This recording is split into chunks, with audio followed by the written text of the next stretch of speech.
So to put this all together, here's the data I showed you before with the first three foundations. Everybody values all three, but there's a difference.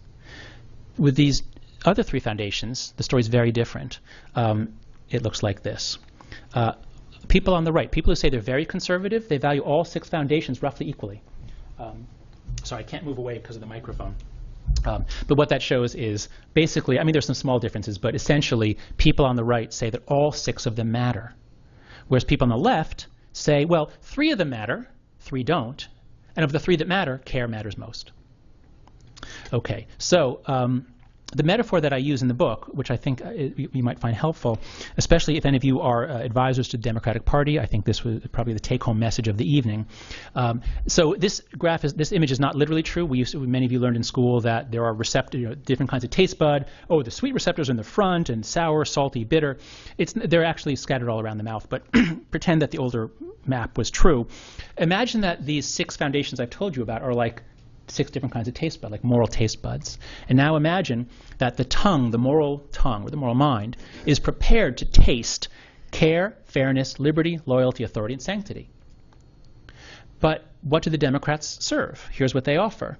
They say, well, you know, sweetness is the most pleasurable taste, so let's offer the voters sugar.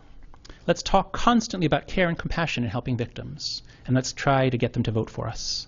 And 20% define themselves, 20% of Americans identify as liberal and 40% roughly as conservative. Because here's what the conservatives offer. They connect with all of the moral foundations.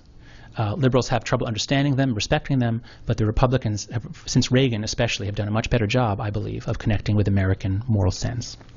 So implications for politics and policy. America has great moral diversity. Learn about it and try to respect it.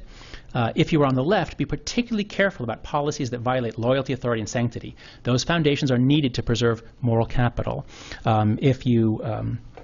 If you are constantly challenging authority, saying that students can sue their teachers, saying that focusing on the rights of the accused rather than the police and the prosecutors. Now, there's reasons to do this. I'm not saying that it's wrong to do this. I'm just saying if you're constantly challenging authority and subverting the forces of order, eventually you get more anomie, is what Durkheim called it, normlessness, chaos, actually. And the right is very sensitive to that.